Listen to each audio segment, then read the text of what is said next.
যেখানে আপনার কোনো বন্ধু নেই অথবা যেখান থেকে আপনি কোনো জ্ঞান অর্জন করতে পারবেন না, এরকম জায়গায় মানুষের একদিনও থাকা উচিত নয়। দারিদ্র্য, রোগ, দুঃখ, বন্ধন এবং বিপদ সবকিছুই মানুষের নিজেরই অপরাধ রূপ বৃক্ষের ফল। উপকারী ব্যক্তির সাথে উপকার, হিংস্র ব্যক্তির সাথে প্রতিহিংসা এবং দুষ্ট ব্যক্তির সাথে দুষ্ট ব্যবহার করা উচিত, এতে কোনো দোষ নেই। অগ্নি, শত্রু ও রোগ ব্যাধি সম্পূর্ণ নির্মূল করা উচিত, না হলে অন্যথায় তা বাড়তেই থাকবে। নতুন বস্ত্র, নতুন ছাতা, নতুন গৃহ, নতুন স্ত্রী সবকিছু নতুন হলে ভালো, কিন্তু চাকর এবং চাল যত পুরাতন হবে ততই ভালো। গুরুর অপবাদ বা নিন্দা যেখানে হতে থাকে সেখানে হয় নিজের কান দুটি বন্ধ রাখতে হয় অথবা সেই স্থান পরিত্যাগ করতে হয়।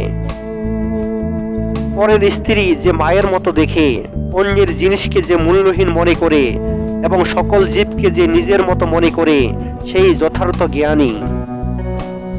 একজন শিক্ষার্থীর কখনোই কোনো মূর্খ ব্যক্তির সাথে বেশি কথা বলা উচিত নয়, কারণ একজন মূর্খ ব্যক্তির জ্ঞান খুবই সামান্য থাকে একজন বিদ্বান ব্যক্তির তুলনায়। ধন সম্পদ দান করিলে গৌরব পাওয়া যায়, সঞ্চয়ের মাধ্যমে নয়। জলদানকারী মেঘের স্থান হলো উঁচুতে, কিন্তু জল সঞ্চয়কারী সমুদ্রের স্থান নিচে। যদি পশ্চিম দিকে সূর্যোদয় হয়, যদি পর্বত শিখরও পদ্মফুল ফোটে, যদি মরু পর্বত অন্যতেও গমন করে, তবু সৎ ব্যক্তি তার কথা নড়চড় হতে দেন না। গুরু শিষ্যকে যদি একটি অক্ষর শিক্ষা দেন, তবে পৃথিবীতে এমন কোনো জিনিস নেই যা দিয়ে সেই শিষ্য গুরুর ঋণ শোধ করতে পারে। আপনার থেকে উচ্চ পর্যায়ে অথবা আপনার থেকে নিম্ন পর্যায়ের লোকদের সাথে কখনো বন্ধুত্ব করবেন না, কারণ এমন ধরনের বন্ধুত্ব আপনাকে কখনো সুখ দিতে পারবে না। ক্ষমা, দয়া, প্রেম, সরলতা, বিনয় এবং সেবার দ্বারা সমস্ত জগৎ তাকে বশীভূত করবে। জীবনের একটি মুহূর্ত যদি বৃথা ব্যয় হয়, তাহলে কোটি কোটি স্বর্ণ মুদ্রার বিনিময়েও তা ফিরে পাওয়া যায় না।